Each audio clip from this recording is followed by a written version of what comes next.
We love hip hop. Yeah, man. I've been doing my own edits. You see me, I'm doing my own filming and stuff like that. We've come a long way from the time. The last time that I interviewed you was probably like 7 years ago now. Yeah. And at that time, we don't even have the video for that, bro. I remember I was looking for it, and I think we there's the audio that's close to Yeah. That one right there, bro. That's why I decided, I was like, let me bring this gentleman back over here. Let's get this conversation going on, because a lot of that old content, like 0 to episode 50, that's just gone, bro. Oh, wow. Yeah. Like this is our second channel. So all of that went down in the old channel, and I'm kind of thankful that it went down, because a lot of that content looked like it sounded like it was filmed. The audio was filmed with the phone. I remember, yeah.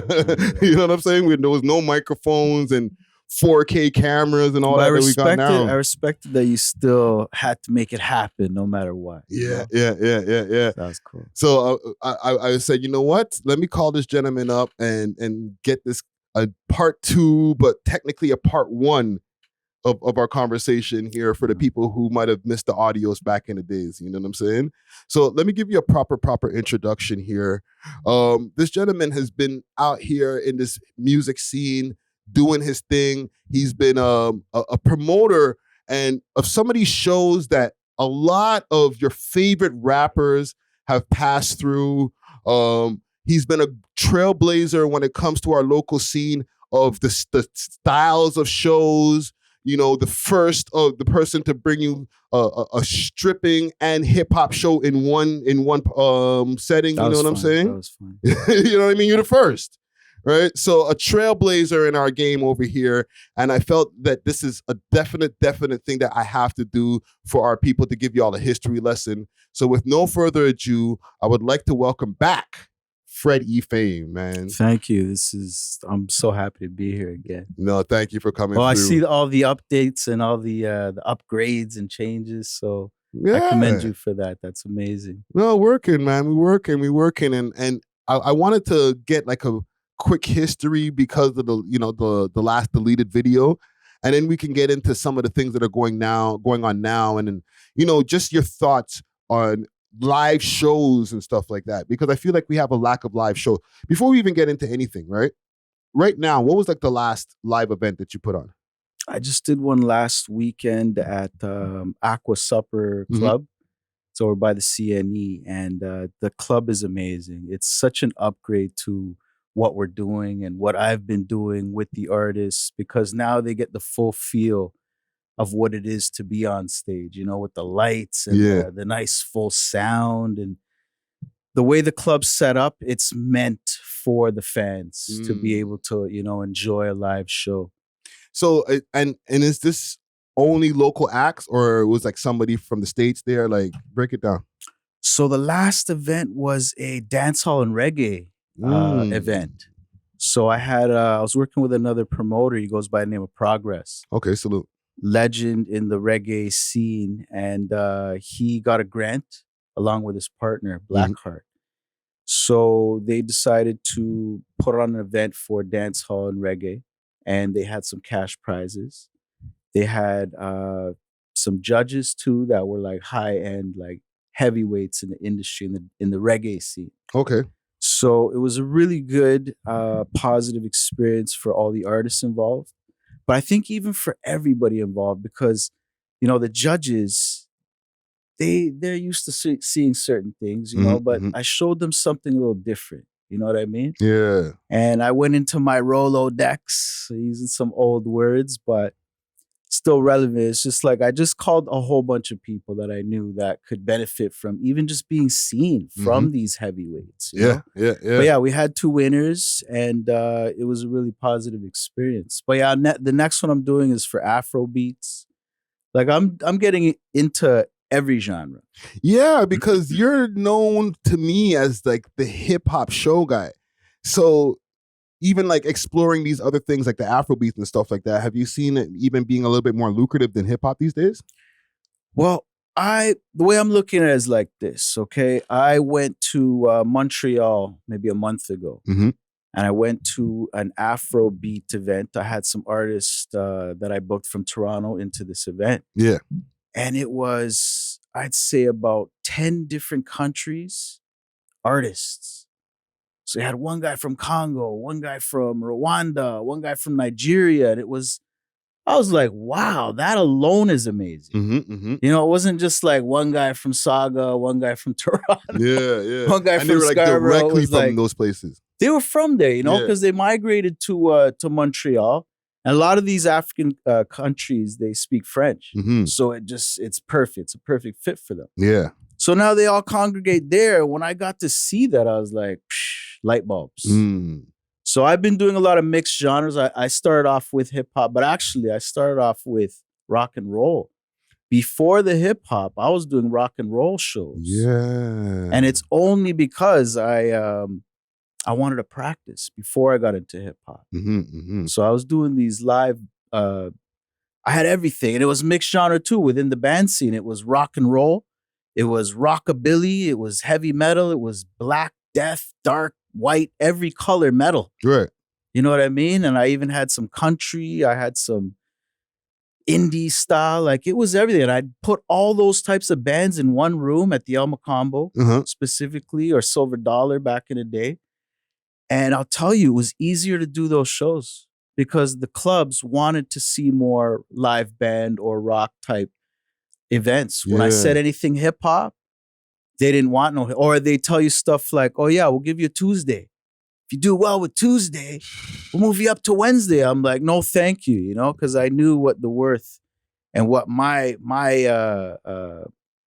level of work that I want to put into is not worth Tuesday. Yeah. You know what I mean? So I understood at a very, very early stage that meant, you know what I'm saying? Like, So hold on. This is before we met. This is like yeah, before doing the hip hop shows. before the hip hop shows. Wow, it's fam. something that I've kept like a secret for a long time. Yo, that's crazy, fam. It's like I felt like you're making me feel like when I met you, you were already like 40 years old or something, bro.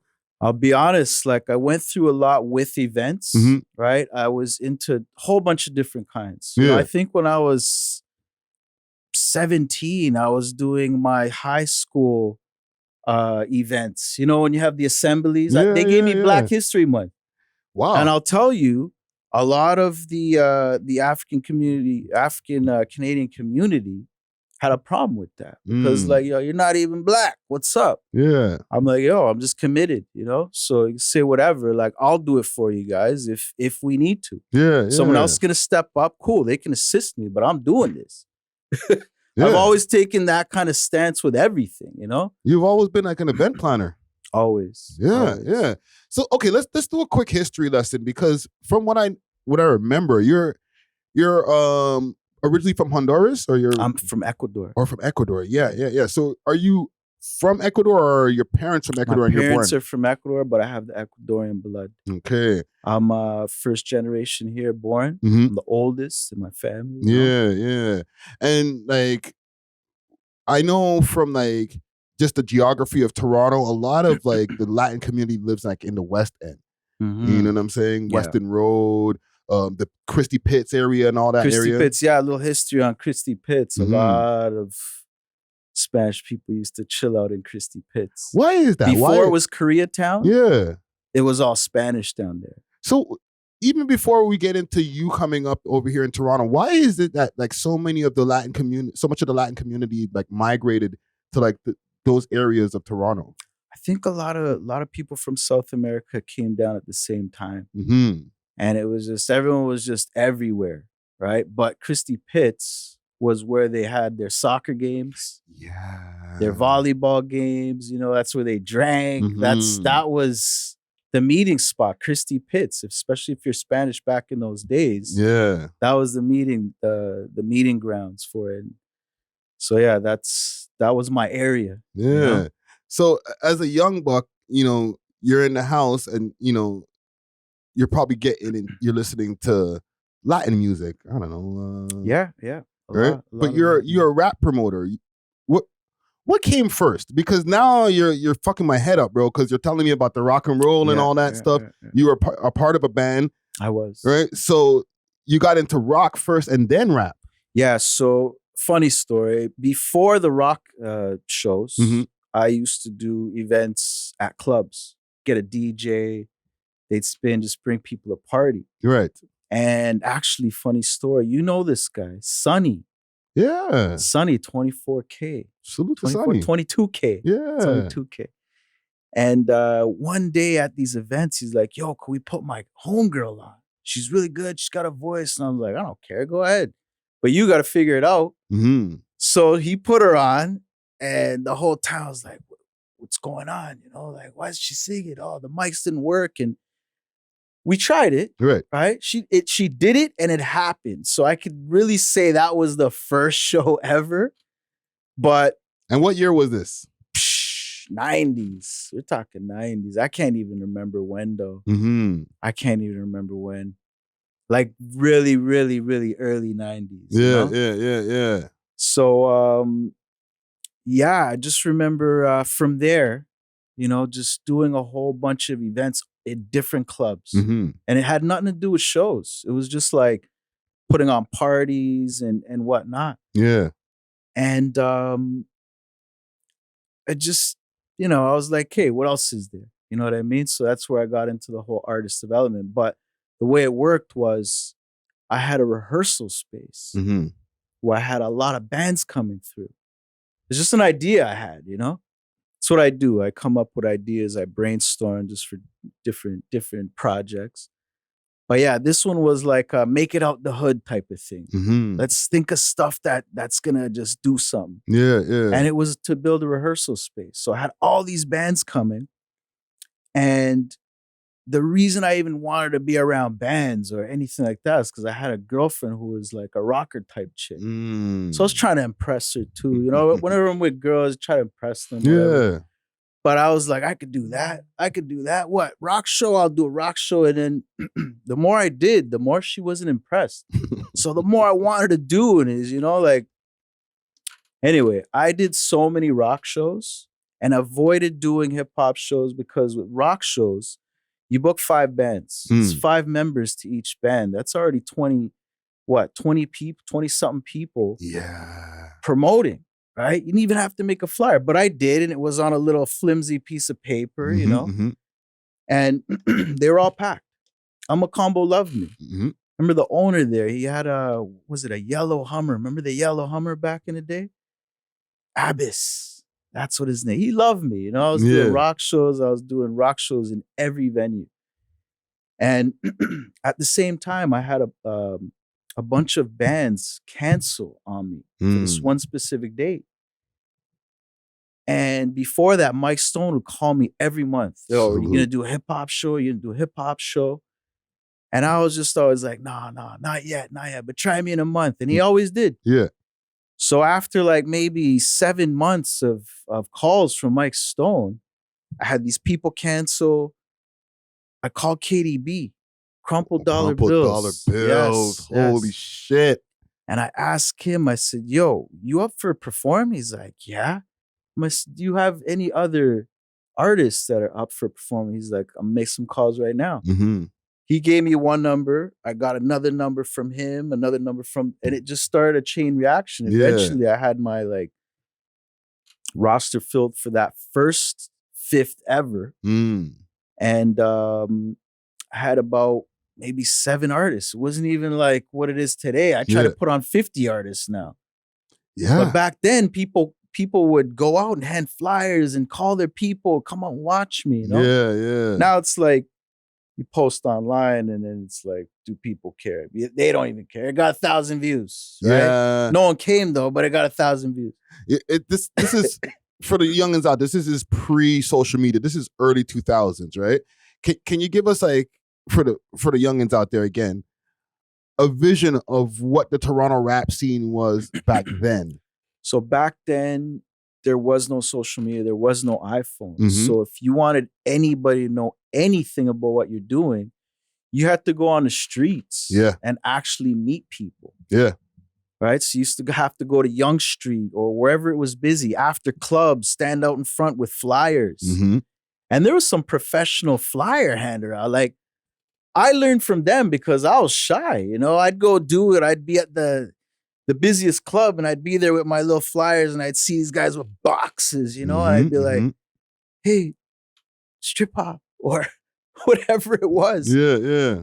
And people were like, they didn't care. And I'd see these guys, they'd be putting it right in your hand and you had no choice. Yeah. If you left the club, you're getting their flyer. So that's who I watched coming up, you know? So eventually it's like, you know what I mean? Yeah. Like everyone left with my flyer. Yeah. So I'd go hit the streets. Young Street was fun. Once I got rid of that embarrassment, right? You know, it's shy, you know, you don't want to go all out. Mm-hmm. Once I got rid of that, it was a whole new world that opened. Now I can go to Young Street and just go meet people. Yo, you artist or whatever it was. Yeah. You know, whatever I was pushing at the time. But that's what you had to do. You had to go and actually meet people on the streets and make new connections.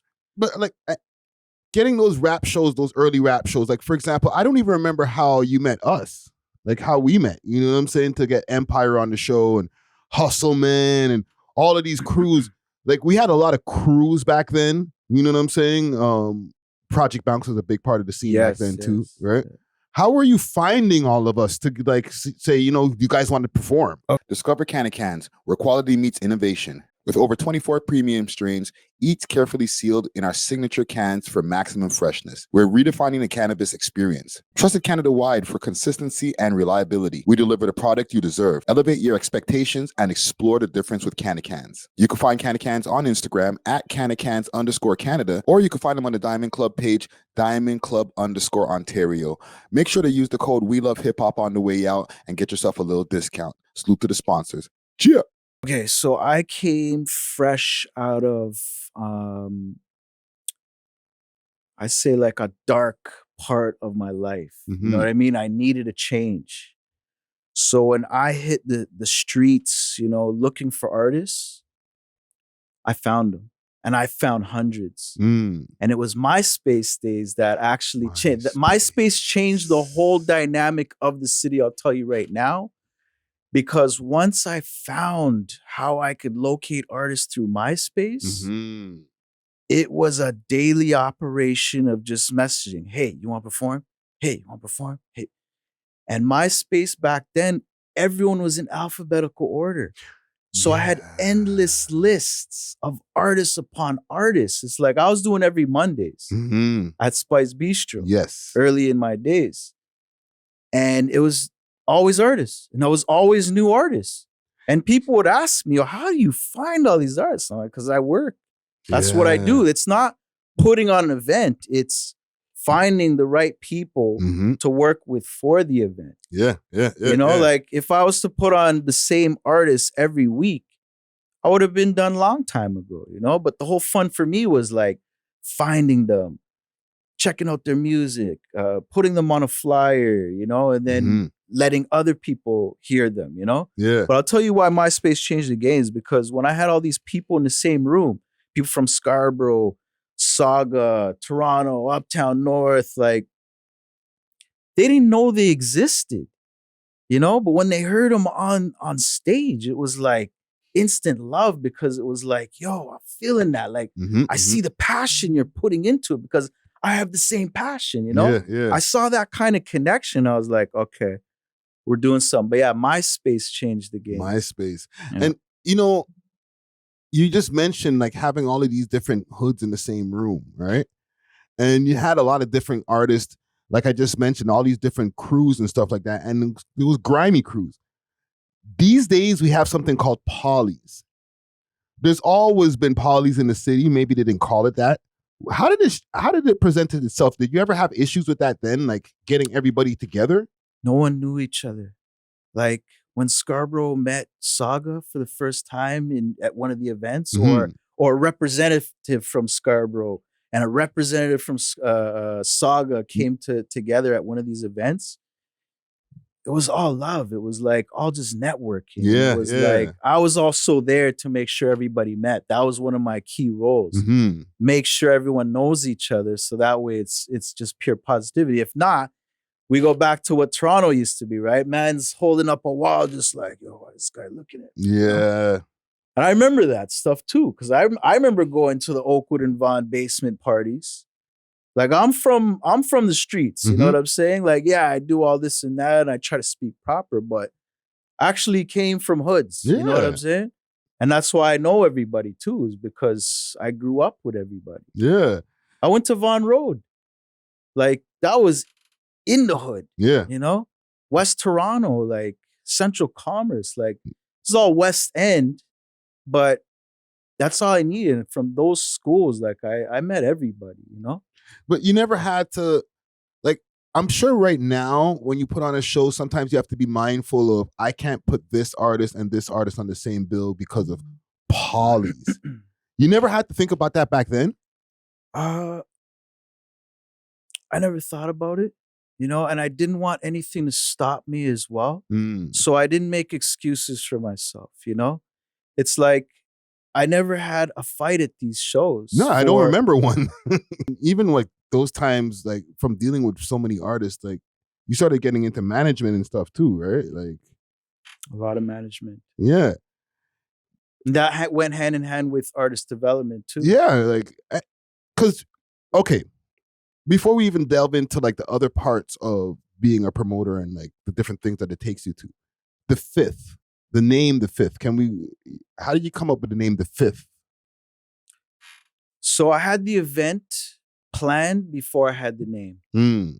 And I remember, you know, I just took a day to meditate on what I'm going to call this event. And it was actually a collaboration with DJ Envy. I told him, I said, we're going to call it The Fifth Element. And he's like, yo, it's funny because I just did something that you might like. And he showed me, I'm like, that's it. He had the Fifth logo. He had the 1, the 2, the 3, all in his own writing. Right. And I'm like, bro, that's like exactly what I want. And it was all the elements too. So the story behind the Fifth was the first event was spotlighting all of the elements of hip hop. So we had the break dancers, we had the DJs, we had the artists, and we had the spray like art type, the graffiti guys. Yeah.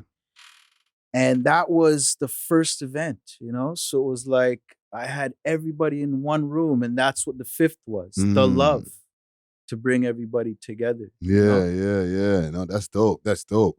So, you know, you got the shows going on, you know, Empire, all these different guys were all performing every Monday night, Spice Bistro, right? Keep in mind, gang, every Monday night there was a hip hop show going on over there. All right. What made you get into management? Okay, so while I was breaking out of the mold, which was just putting names on a flyer, I wanted full pictures on flyers. Like I was the guy pushing for that. You know what I mean? Yeah. So when I'd ask an artist to send me a picture, I got the worst quality picture. You know, it was them behind their shower curtain, you know, in front of their shower curtain, or just it wasn't good, you know? So to make that look cool was tricky, you know? I'd have to cut them out of whatever background, and it was a fuzzy picture. So I just tell artists, hey, get some photos, get some proper photos. And then they'd ask me, do you know any photographers? I'd say, yeah, talk to this person. Yeah. The artist would call me back and say, oh, they didn't get back to me. I said, oh, that's weird. Okay, here, call this person. They'll definitely call. Oh, they're too expensive. They want this and that and whatever. And I'm like, what? So I'm like, okay, here, let me think, you know? And my idea was to make my girl the photographer. You know, I was going on with a girl at the time. She's actually like plays a very big role in Freddie Fame, you know, for the first 10 years. But my idea was I'll make her the photographer and I'll just recommend the artist to her. Right? And so I told her my idea. And she's like, what? I'm not a photographer. Like, what if they find out I'm not a photographer? I said, you are a photographer. And then she said, I am a photographer.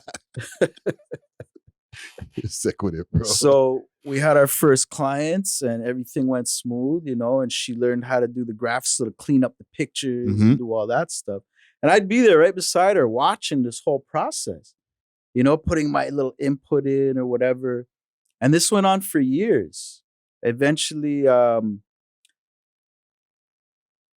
we got so good at taking pictures and cleaning them up. I'm Mhm. like, yo, the next step is videos. Mm. I didn't want to recommend artists to anybody anymore and start getting complaints about what they did or what they did wrong or what Yeah. they didn't do.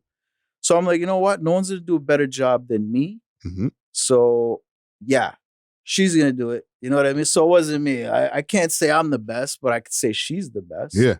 Right. So that went on for years. And even the cards came out of that too, the trading cards. Mm. So we're taking pictures, we're traveling Canada, taking pictures of artists. And we just developed like this whole workflow, this whole like work method. Yeah. So yeah, it just became like a natural thing. Yeah. We'll do your pictures, we'll do your videos, we'll do your graphics, like we'll do your shows. Yeah. One-stop shop. Everything. Yeah. So you're meeting more artists and you're helping artists in more different ways than just putting them on the live stage. When do you meet Tory Lanez? I want to take a quick break from this episode to give a big shout out to Only Loud, Canada's one-stop shop for your favorite legacy brands and all things loud. Only Loud provides mail order delivery nationwide and same-day delivery to those in the Ottawa area. Check them out at onlyloud.ca or follow them on their socials, Instagram at onlyloudcanada or on Snapchat onlyloud.ca for more exclusive content. Only Loud is not just a product, it's a lifestyle. Big salute to the sponsors. Cheer! Whoa, I think it was, I can't even remember. It was maybe like 3, 4, 5 years in. Mm. Out of my 20. I celebrated my 20 years doing this stuff. And like, I think it was the 5th year. I wanted to take a break from doing shows. Mhm. And I wanted to focus more on management. You're right. That's when I met Tory Lanez. And back then, was he singing or was he just rapping? He was rapping, but he was starting to sing. Mm-hmm.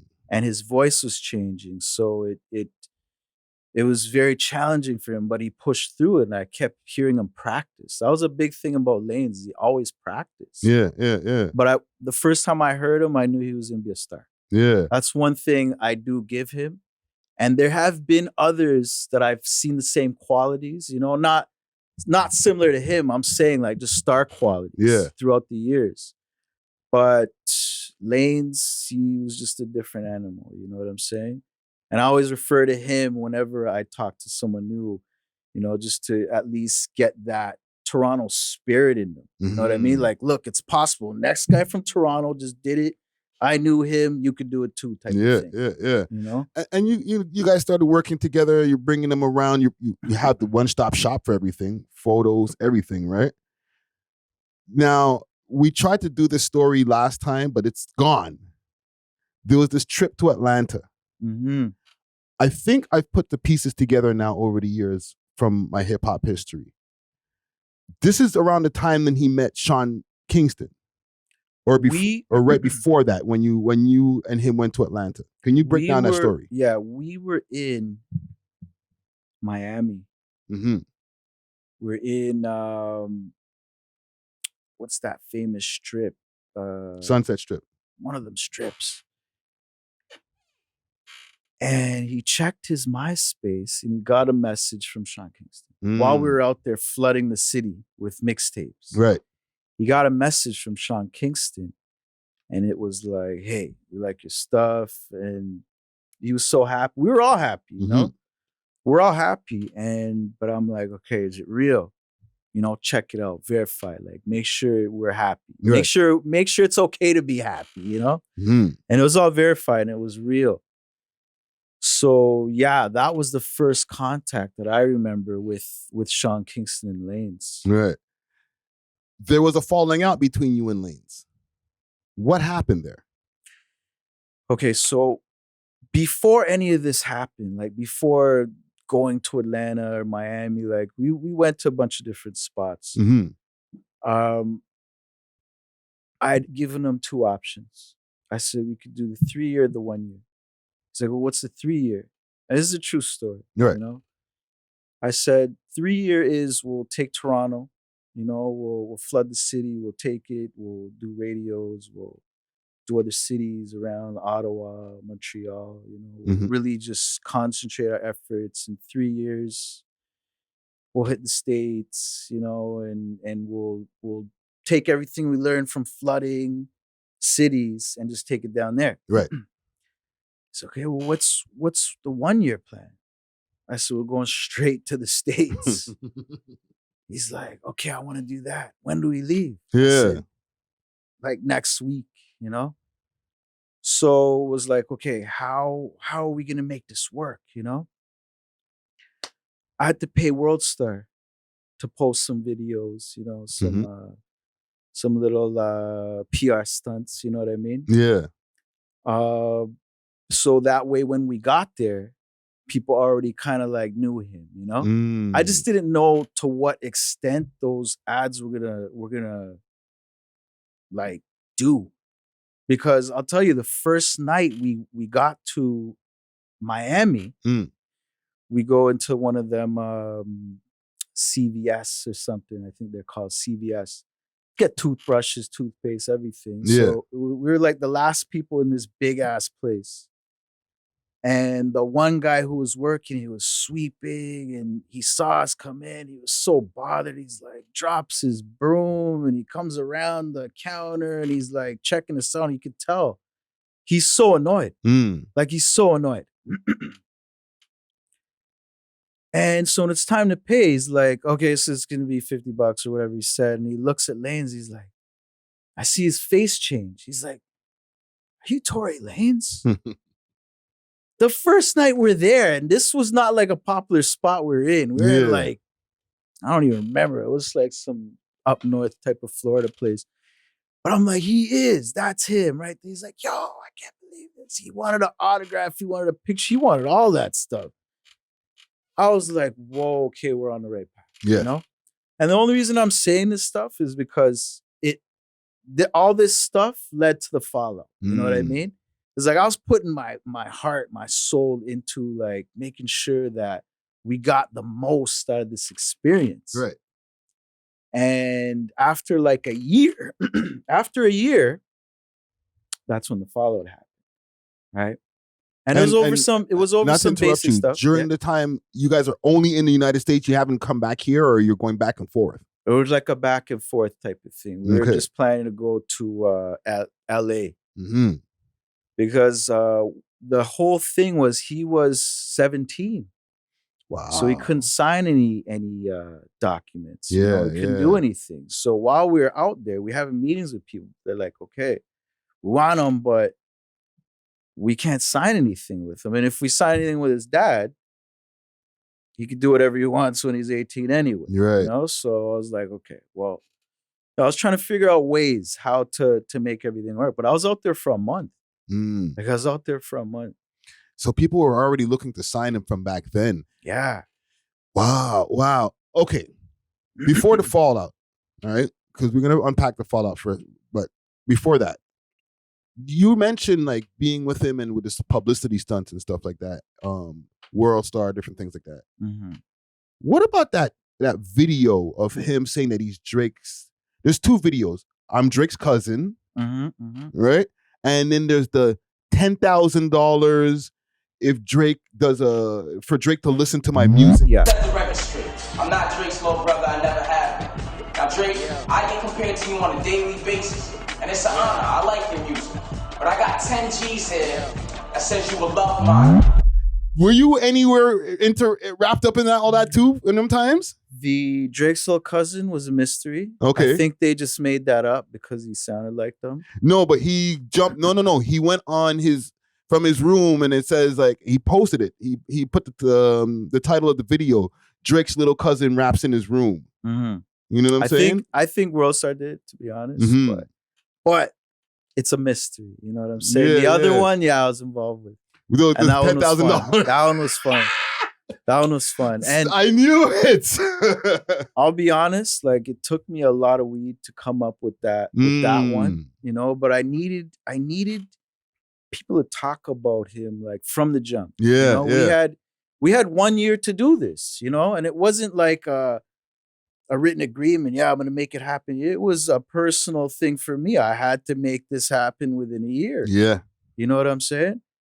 And so I was coming up with stuff, and that was one of the publicity stunts. It was like, yeah, we'll do a little something like this, the whole $10,000, if Drake liked his music. Yeah, that works, man. That really put him on the map. I forgot about that. Like when we had the following, because I was only with him for a year.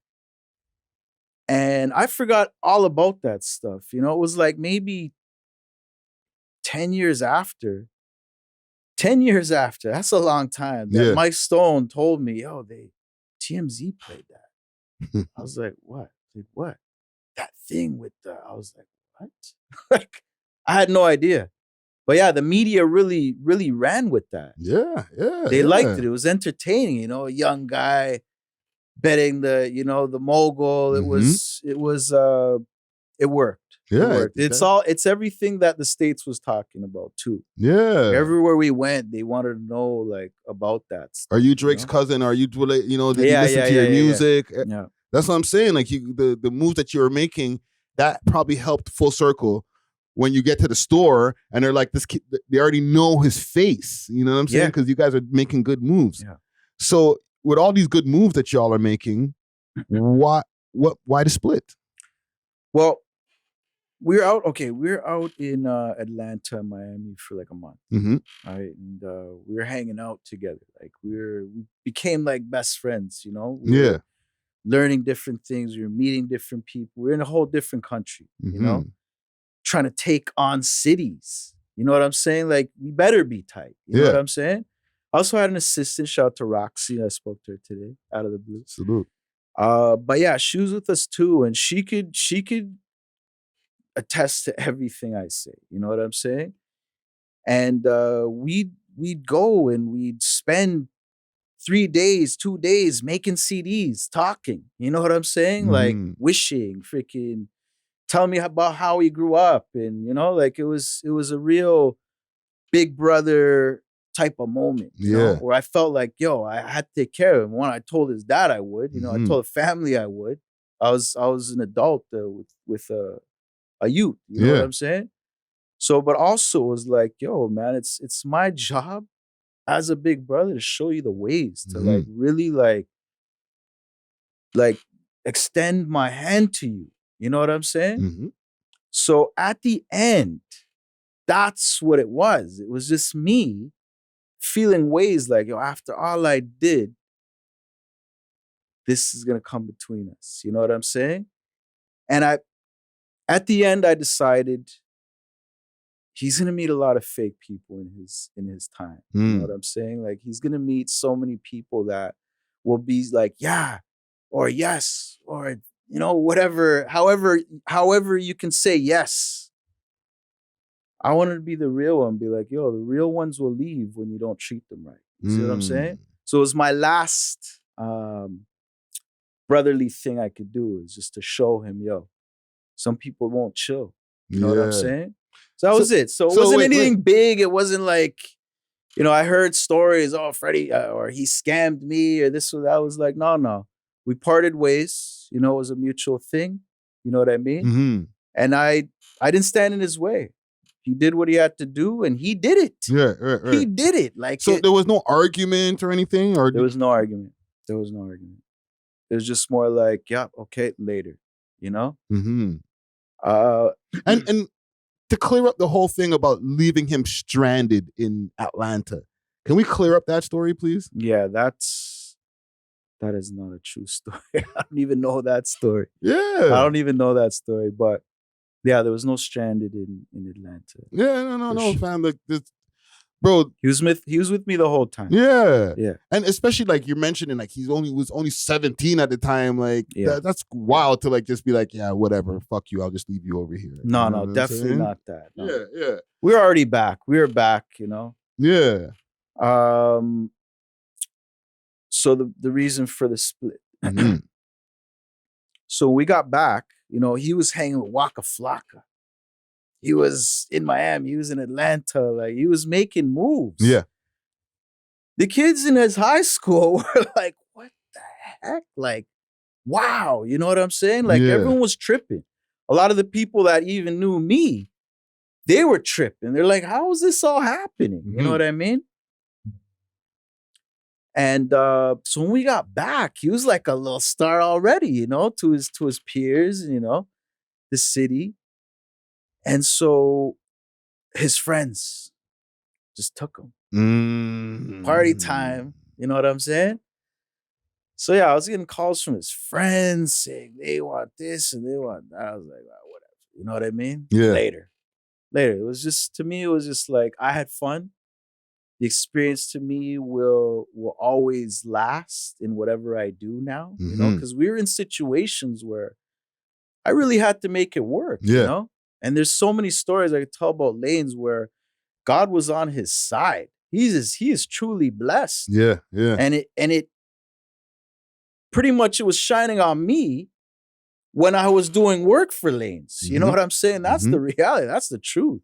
Yeah. So like the stuff that I was doing, it was like stuff was just working out. By the time we got to like the mayor of Atlanta, his name is Greg Street. Back in the day he was, I don't know what he's saying right now, but back in the day he was the DJ at one of the best or most popular radio stations. Right. By the time we got to him, he had already, by the time we gave him the mixtape, he told us he had gotten it 6 times already. Wow. He's like, you're in. Like right there, it was done. It was solidified. He's like, you're in. Come by the station. So many stories. That's crazy. That's crazy. All right. So that's the Tory Lanez saga, right? There's other artists that we don't have that many huge artists that came out of Toronto that are like world or internationally known. So my obvious next person I want to talk about is Drake, because I remember clearly doing those shows back in the days, the Spice Beat show and stuff, and then having ciphers outside, you know, rappers just get into ciphers outside of it, and a young Drake popping up and just being in ciphers, being at shows, not even performing, just being there in the audience. And we didn't even know who he was at the time. Yeah. Can you break down to us like early Drake and the meeting early Drake?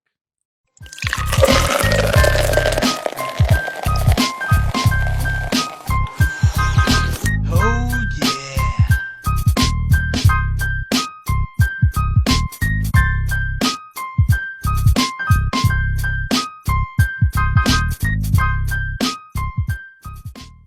I remember Hip Hop Canada. Was my introduction to Drake. Father Duck. People were talking about Drake, and I was like, who's Drake? I didn't know. And then, you know, I didn't even watch Degrassi at those times, so I didn't know. I watched the early Degrassi. None of us did, bro. We were too old for that. I watched Degrassi from like the early days. Yeah. Like, I think from the 80s or something. And it was called like Degrassi, or Kids of Degrassi. Oh, and I was like, I don't remember no Drake on Degrassi, you know? Yeah. No, the new Degrassi. I'm like, oh, new Degrassi. I never even watched it. So I didn't know. Like, I had no idea. But I kept hearing his name, you know, and then he was making his moves and whatnot. And yeah, he used to show up to the shows that I used to do on Mondays. And I think Kat was responsible for that. Get at Kat. Filipino girl, really pretty girl. I remember her, I haven't seen her in years, but I think she was responsible. Another one was Nikki Santoro. She's like, I remember I did that event. It was an all-female show.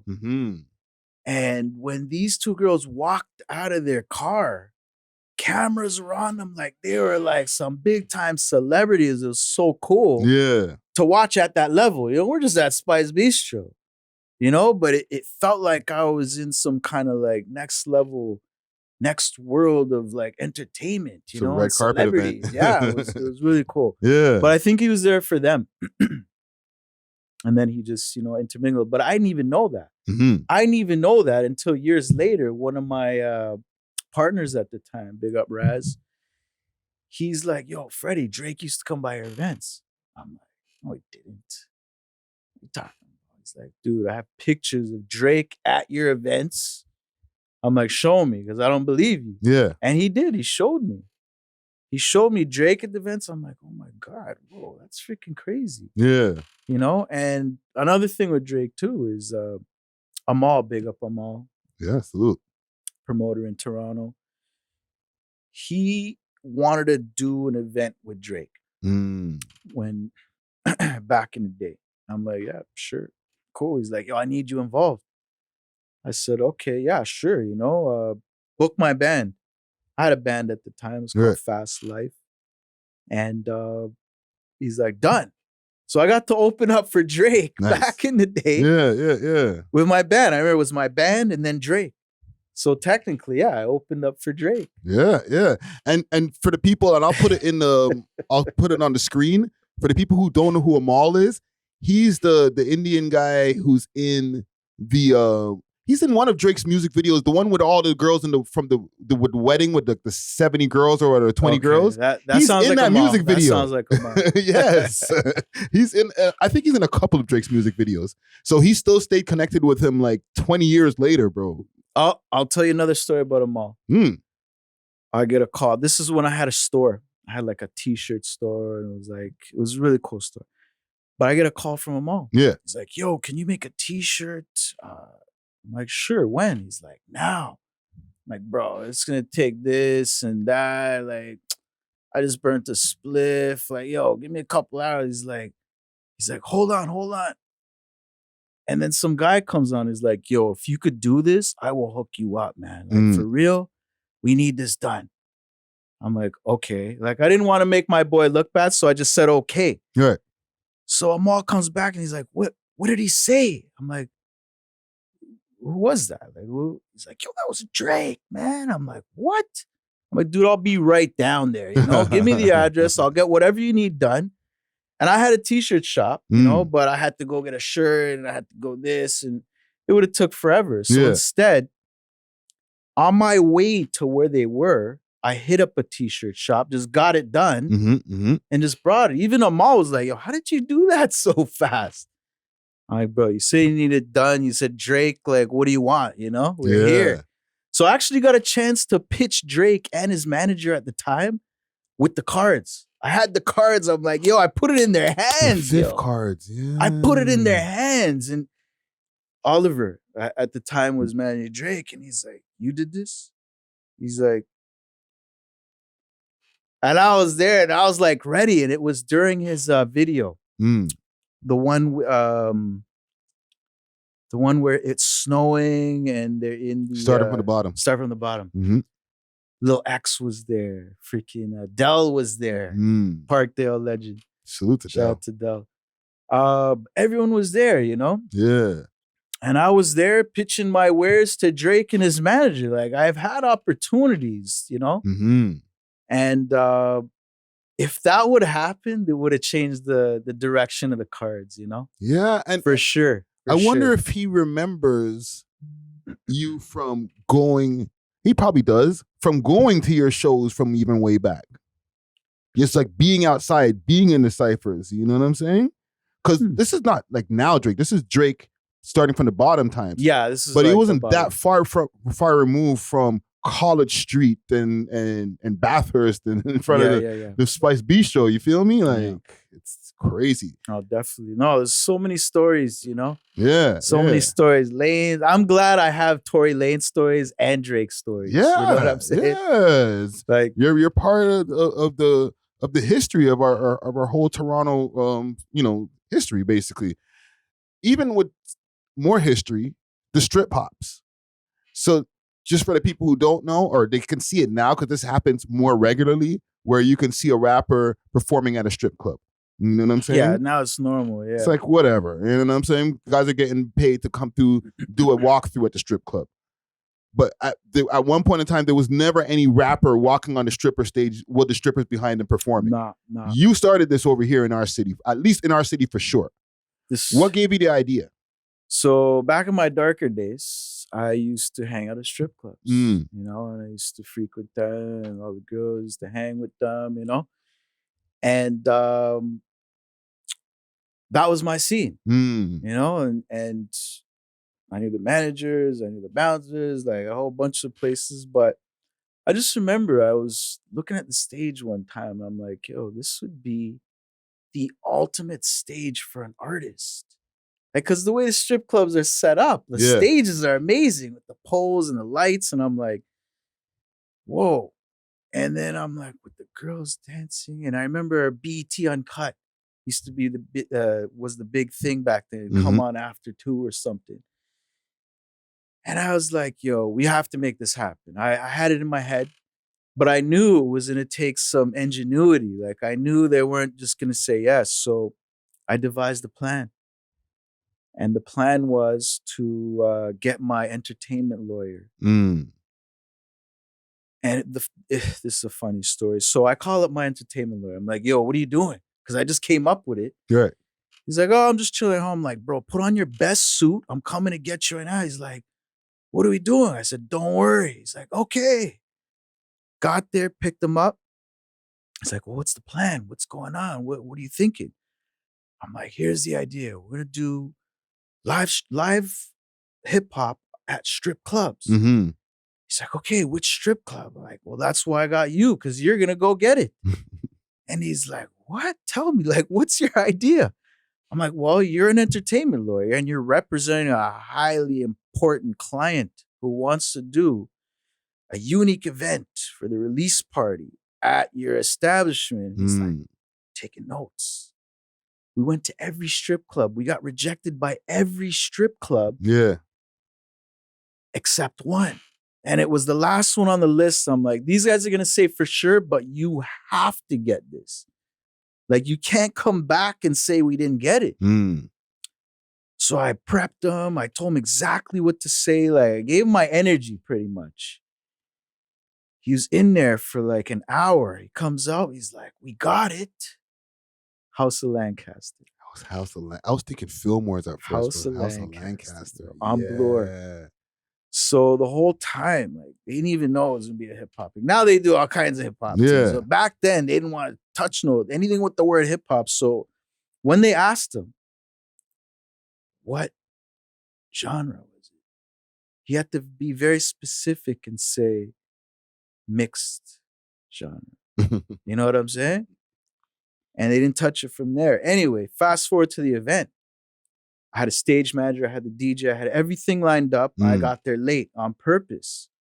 I get there, the bouncer was like a real tall dude, like he looked like a Greek, like Andre the Giant.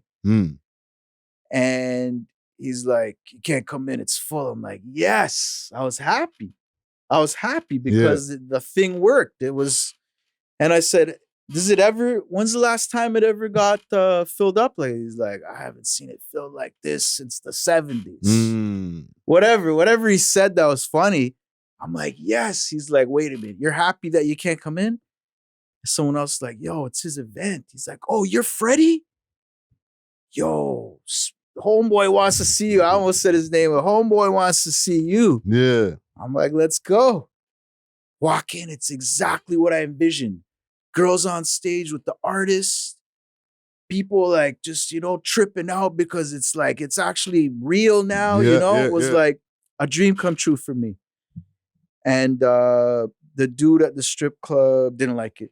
Even though it was packed, it was fun and everything. He didn't like it because it was too dangerous to him. It was too dangerous. You know what I'm saying? Yeah. So that just, it gave me like it crushed me to hear that, to know that a big success for the city was done. But it only fueled me though. So I had Charlie T's. I went on a strip club tour. Yeah. And I couldn't believe how many I got. Like, I ended up at Baby Dolls and Ron Ossington there. Baby Dolls, I remember those ones. I had that one. I had Caddies. I actually smashed the thing out of that one. I had Kennedy's. Like, we went on a strip club tour with the whole theme. And it went it was definitely an experience. Now it's normal, but back then, guys, like we didn't have this stuff. We didn't even have social media like Yeah, that. Like now yeah. everything's normal, but just even to have that, like I felt accomplished. I know it's not a big accomplishment, but just and this is what I want to show people, even a bunch of small accomplishments, you'll feel good about, so don't be afraid of No, those. I think that's a big accomplishment because you're a pioneer in, fusing strip clubs and hip hop shows together. Like there wasn't many people, it wasn't anybody in the city I could remember who was doing it before you. You're the first over here. And I really think that you should be able to stamp your flag on that, bro. You know what I'm saying? It was fun. Like Yeah. I'll be honest, everything I did in the past means nothing to me. Like I have fun telling the stories, but it's all about what I'm doing now. Like it's all really like, who cares what I did? Like it's what am I doing now? And that's what kind of fuels me. And that's Yeah. why I'm still here. Yeah. People are like, yo, how are you still doing this after all these years? One is because I meet a lot of good people. I meet a lot of shit people too. But I meet a lot of good people, Yeah. shout out Slow-Mo, shout out Susha Sweets, those are my Salute. two main artists right now. Shout out June Vante. Like these are people that have like grown with me now. Like they see things differently because we all move certain ways. Yeah. And this industry, it's not for the faint heart. You know what I mean? Like you actually have to have a tough skin. Yeah. You have to be able to perform in front of no one and still keep your head up, And a lot of people don't have that in them. You know what I'm saying? Yeah. Shout out to Knox Soleil. He actually did that with me the other day. We went to Niagara Falls. No one was there. And I'm like, yo, you guys perform so I could videotape this for you guys.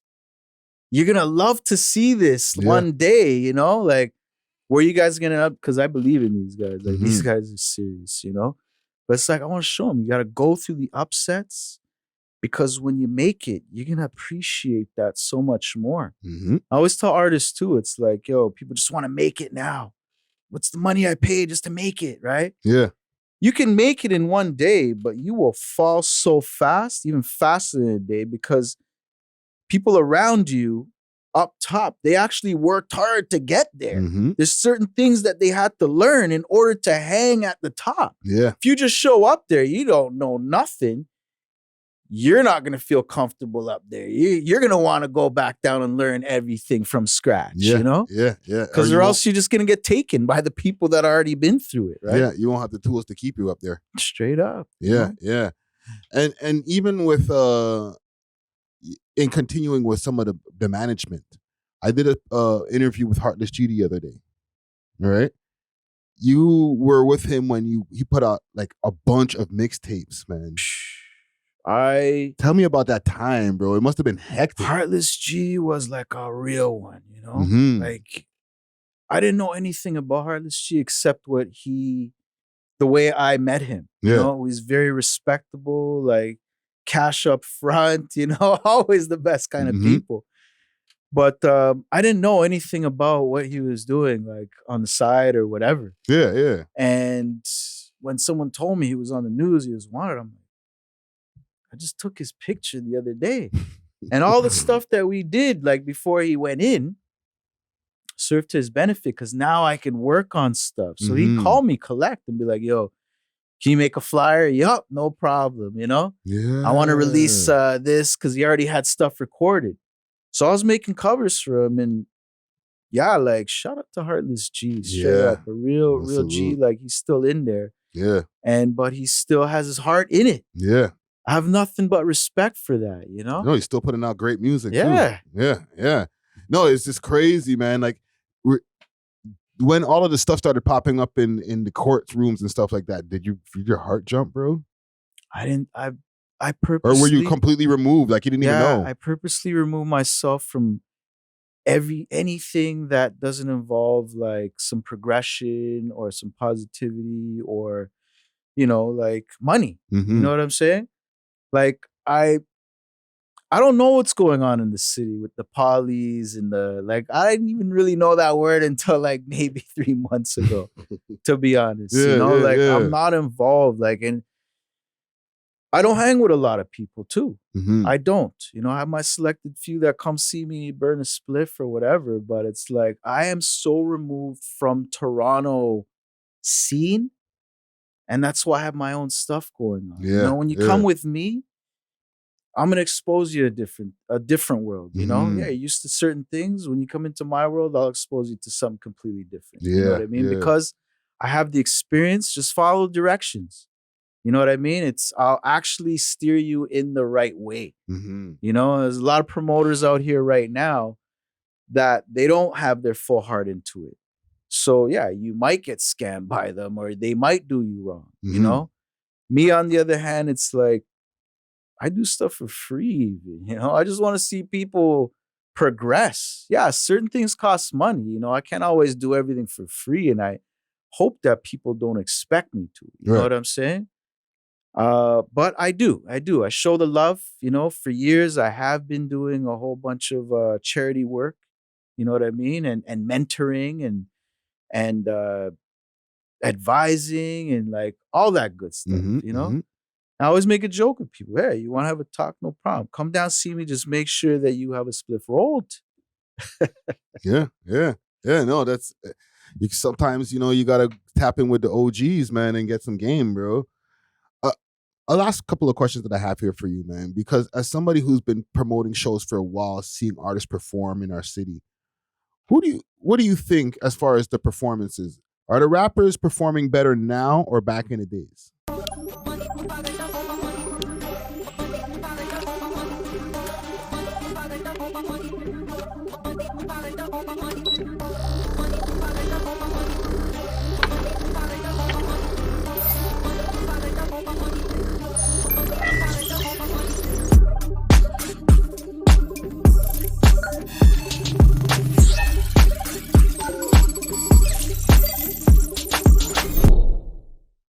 As far as just the live performance aspect itself. Okay. Well, back in the day, we had to deal with CDs, if you Mhm. remember that, right? So you'd actually have to bring your CD, and the DJ had to keep track of a whole stack of CDs. Right. Some of them were scratched.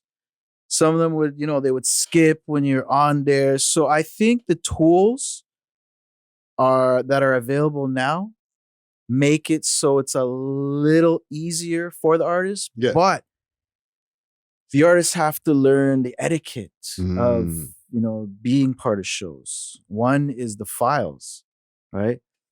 I always have debates with artists about what files are the best. Mhm. And I'm going to set you guys straight right now. MP3s or M4As, which is the equivalent, are the best files. Yeah, Right. but waves are of better quality. Yeah, okay. Well, let's just say something happens and we have to re-download your music. Your wave is going to crash a computer. Mhm. And who it's going to crash on is the guy who's performing while you're, telling us to download it. I don't do any of that stuff, Right. So now through the evolution of these shows and that I've been doing it so long, it's like I collect music beforehand. Mhm. I know who's doing what. I know what order it's in. Like I do that extra work. Right. But if I leave that to the artist, they're not doing it. A simple thing like labeling a file is hard. Mm. And it's only hard because they're not thinking about it. Yeah, but what about the performance itself? Like one thing I hate that started to evolve over the years is rappers rapping over the actual song, not the instrumental. Right? If you ask me, if I'm answering that question, I'll say back in the days we performed way better. You know what I'm saying? We used to have to memorize our shit, and we didn't have our just song playing. We would literally play the instrumental or a TV track, so you get to hear our bars. Now kids have auto tune, so they might not want to do people to hear them because they don't have an auto tune mic. There's all these different stipulations where I'm like, you guys, your performances are crap compared to us, bro. You know what I think happens eventually after you do it so long, and let's say you do go over your song, right? Eventually, you're gonna want to upgrade yourself. You're gonna want to hear what it sounds like because you already had the training wheels. Like when you're first learning how to ride a bike, you need them training wheels to give you the confidence. But eventually, you don't want training wheels anymore. And if you still do after years of doing it, you know what I'm saying? That shows Yeah. something for the character, right? But I Yeah. think like the people that really want to do and improve, they'll want to experiment with just doing their voice. Mm. You know what I'm saying? I've seen it over the years. I have seen it over the years. I've Yeah. seen artists get bored of doing their songs, and like now they do it with their vocals only, and now it's a whole different world. Yeah, yeah. Now they have to actually try. Now they actually, yeah, I see people develop all the time. I'll tell artists, start off with the track. Mm. If that's what makes you comfortable and gives you the confidence, cool. But eventually, you want a show mix. Yeah. And that's usually the hook. The hook and some ad libs. Yeah. Right? The hook is meant to give you a break. So you can take your breath, for the next verse, right? But you got to learn that etiquette. A lot of artists nowadays, they don't, like I said, they don't learn the etiquette of being an artist, as basic as labeling your files to holding the mic a certain way to, just even talking to the crowd and getting a good response out of them, Yeah. So I think the more you do it, though, the more it becomes natural, and the more you will develop your skill at being an artist. But you have to stick with it, guys, and you have to want to improve. Yeah. So I'm going to put you under the category, just for the old heads. Back in the days, we were doing it better. Back in the day, we were doing it better, and we were doing it more often. That's true also. You guys had weekly shows with me. You're right. I remember you guys used to put on one act every week out of the crew. Yes. But the whole crew would be there. And they'd be on all the songs anyway. No, but you made a good point about that, because the more performances that we got to do, the better that we got at performing. We're memorizing songs, especially when we're not doing new songs. We're just like, let's see if we do these songs again, because these ones worked. Now we're performing the songs even better, where these guys don't have as much opportunities to perform. So when they get on the stage, it's like their second time a lot of time, maybe first time. Yeah. And it's like, oh, bro, like your stage show's crap. Yeah. It's all about practice for sure. Yeah. I bring artists to rehearsal spaces because the mic control is a big one. Mm-hmm. You ever been to shows where the guy's cupping the mic and it's so close to his mouth that there's feedback and he's blaming the sound man? Yeah. No, you know bro. what I mean? Get your hand off for the top of the mic, bro. Stuff like that. So I guess it's a learning experience, but the faster you learn, and how do you learn? By doing it. So I offer artists. Like I heard you say there's a lack of shows, but right now I'm going every month. I have a boat cruise coming up. I got A.W.O.L Supper Club. I got other cities. So I think what's lacking right now in the city is motivation from the artists. Like understand artists that you have to pay for stuff. If you got to buy a 1, 2, or whatever tickets, like buy them. Yeah. You know what I mean? Like don't go looking for the guy that's going to put you on for free who just started doing shows and your name is on some crappy flyer. It's like, learn about your image. Learn about what the importance of everything is. You know what I'm saying? So I have a lot of shows, guys. If you need shows, I got not only Toronto, I got Montreal, I got Ottawa, I got boats, I got whatever we need.